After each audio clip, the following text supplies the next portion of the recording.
Senhor, irmãos. No livro de Êxodo, capítulo 12, versículo 11 diz: Assim, pois, o comereis, os vossos lombos cingidos, os vossos sapatos nos pés, e vosso cajado na mão, e comereis apressadamente. Esta é a Páscoa do Senhor. Amém. Então as pessoas, a gente vê que as pessoas, os povos pagãos, eles veem mais a Páscoa na visão mais festiva, né? A gente tem que entender que a Páscoa ela é bíblica e a gente vê que Satanás ele emprega vários conceitos mundanos, né? Como a moda ou o consumismo. Então não é só chocolate, né? É muito mais do que isso. Então aqui é a história da Páscoa através da Bíblia, né? A Páscoa, o contexto histórico.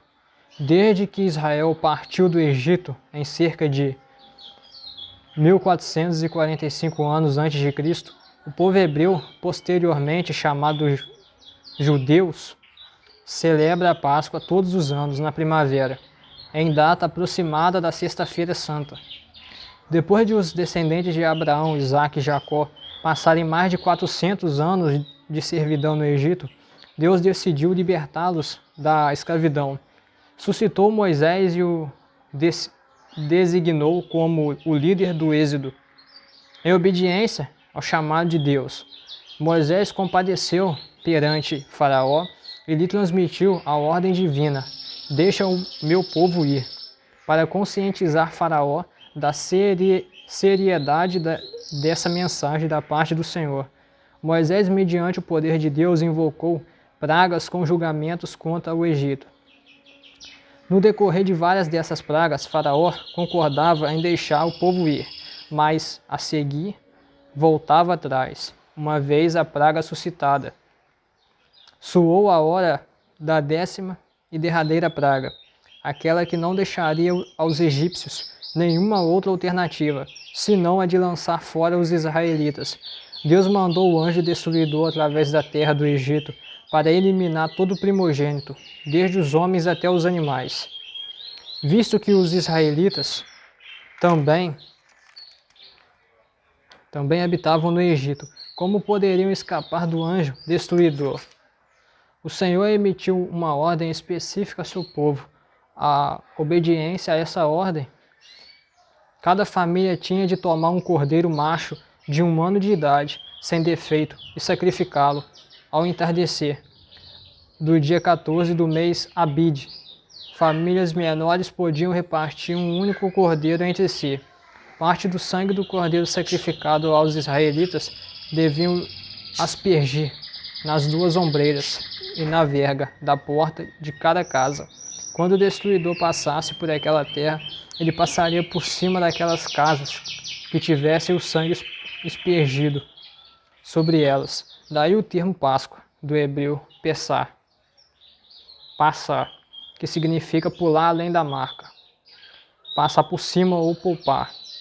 Assim, pelo sangue do cordeiro morto, os israelitas foram protegidos da condenação à morte executada contra todos os primogênitos egípcios. Deus ordenou o sinal do sangue, não porque ele não tivesse outra forma de distinguir os israelitas dos egípcios, mas porque queria ensinar ao seu povo a importância da obediência e da redenção pelo sangue, preparando para o advento do Cordeiro de Deus, que séculos mais tarde tiraria o pecado do mundo. João capítulo 1, versículo 29. Naquela noite específica, os israelitas deviam estar vestidos e preparados para viajar. A ordem recebida era para assar o cordeiro e não fervê-lo, e preparar ervas amargas e pães sem fermento. Ao anoitecer, portanto, estariam prontos para a refeição ordenada e para partir apressadamente, momento em que os egípcios iam se aproximar e rogar que deixassem o país. Tudo aconteceu conforme o Senhor dissera. A Páscoa na história israelita. A partir daquele momento da história, o povo de Deus ia celebrar a Páscoa cada primavera, obedecendo às instruções divinas, de que aquela celebração seria estatuto perpétuo. Era, porém, um sacrifício comemorativo, exceto o sacrifício inicial no Egito, que foi um sacrifício eficaz. Antes da construção do templo, em cada Páscoa os israelitas reuniam-se, segundo suas famílias, sacrificavam um cordeiro, retiravam todo o fermento de suas casas e comiam ervas amargas. Mas importante, recontavam a história de como seus ancestrais experimentaram o êxodo milagroso na terra do Egito e sua libertação da escravidão ao faraó. Assim, de geração em geração, o povo hebreu relembrava a redenção divina e seu livramento do Egito. Uma vez construído o templo, Deus ordenou que a celebração da Páscoa e o sacrifício do Cordeiro fossem realizados em Jerusalém. Deuteronômio, capítulo 16, versículo 1 até o 6. O Antigo Testamento registra várias ocasiões em que uma Páscoa especial, relevante, foi celebrada na Cidade Santa. 2 Crônicas, capítulo 30, versículo 1 até o versículo 6, fala sobre isso. Nos tempos do Novo Testamento, os judeus observavam a Páscoa da mesma maneira. O único incidente na vida de Jesus, como menino, que as Escrituras registram, foi quando seus pais o levaram a Jerusalém, aos 12 anos de idade, para a celebração da Páscoa. Como diz Lucas, capítulo 2, versículo 41 até o versículo 50. Posteriormente, Jesus ia cada ano a Jerusalém para participar da Páscoa. João, capítulo 2, versículo 13. A última ceia de que Jesus participou com os seus discípulos em Jerusalém, pouco antes da cruz, foi uma refeição da Páscoa. Mateus, capítulo 26, versículo 1 até o versículo 29. O próprio Jesus foi crucificado na Páscoa, como o Cordeiro Pascual. 1 Coríntios, capítulo 5, versículo 7, que liberta do pecado e da morte todos aqueles que nele creem. Os judeus hoje continuam celebrando a Páscoa, embora seu modo de celebrá-la tenha mudado um pouco, posto que já não há em Jerusalém um templo para se sacrificar o cordeiro em obediência a Deuteronômio, capítulo 16, versículo 1 até o 6. A festa judaica contemporânea, chamada Seder, já não é celebrada com o cordeiro assado, mas as famílias ainda se reúnem para a solenidade. Retiram-se cerimonialmente das casas judaicas e o pai da família narra toda a história do Êxodo. A Páscoa e Jesus Cristo. Para os cristãos, a Páscoa contém rico simbolismo profético a falar de Jesus Cristo. O Novo Testamento ensina explicitamente que as festas judaicas são sombras das coisas futuras. Hebreus capítulo 10, versículo 1. A redenção pelo sangue de Jesus Cristo.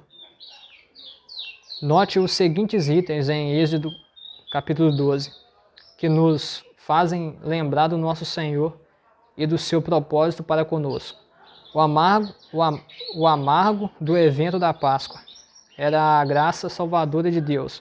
Deus tirou os israelitas do Egito, não porque eles eram um povo merecedor, mas porque Ele os amou e porque Ele era fiel ao seu concerto. Deuteronômios, capítulo 7, versículos 7 até o 10. Semelhantemente, a salvação que recebemos de Cristo nos vem através da maravilhosa graça de Deus. Efésios, capítulo 2, versículo 8.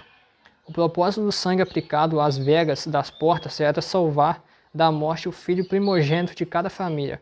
Esse fato prenuncia o derramamento do sangue de Cristo na cruz, a fim de nos salvar da morte e da ira de Deus contra o pecado. Hebreus capítulo 9, versículo 22. O cordeiro macho separado para a morte tinha de ser sem mácula. Esse fato prefigura a impecabilidade de Cristo, o perfeito Filho de Deus. João capítulo 8, versículo 46. Alimentar-se do cordeiro representava a identificação da comunidade israelita com a morte do cordeiro, morte essa que o salvou da morte física. Assim como no caso da Páscoa, somente o sacrifício inicial, a morte dele na cruz, foi um sacrifício eficaz. Realizamos em continuação a ceia do Senhor como um memorial, em memória dele. 1 Coríntios capítulo 11, versículo 24. A aspersão do sangue nas vegas das portas era efetuada com fé obediente. Essa obediência pela fé resultou, então, em redenção mediante o sangue. A salvação mediante o sangue de Cristo se obtém somente através da obediência da fé. Romanos capítulo 1, versículo 5. Versículo 5. O cordeiro da Páscoa devia ser comido juntamente com pães asmos, uma vez que na Bíblia o fermento normalmente simbolizava o pecado e a corrupção. Esses pães asmos representavam a separação somente entre os israelitas redimidos e o Egito, o mundo e o pecado. Semelhantemente, o povo redimido por Deus é chamado para separar-se do mundo pecaminoso e dedicar-se exclusivamente a Deus. Aí você pode ver o vídeo aí sobre a separação espiritual do crente e o relacionamento entre o crente e o mundo, que fala sobre isso. Então aqui no estudo a gente viu que a Páscoa é muito mais do que chocolate, né? A gente vê que os povos pagãos, né, eles criam sempre um simbolismo por trás das coisas, tentando tirar, de certa forma, ou distorcer a Bíblia.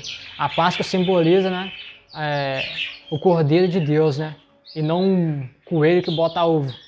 Da mesma forma como eles criaram também, entre outras figuras de povos pagãos, como Papai Noel, dentre outros, né, que comemora mais o comunismo. Comunismo não, é o consumismo, né? Então nessas datas as pessoas, em vez de se santificar, se preocupam apenas com comunismo barato, né? Querer comprar, encher as crianças de chocolate, né? Isso daí é totalmente fora bíblico, né? Tudo bem, né? Se uma vez ou outra quiser fazer um agrado, porque uma criança quando vê algo assim não tem jeito, né?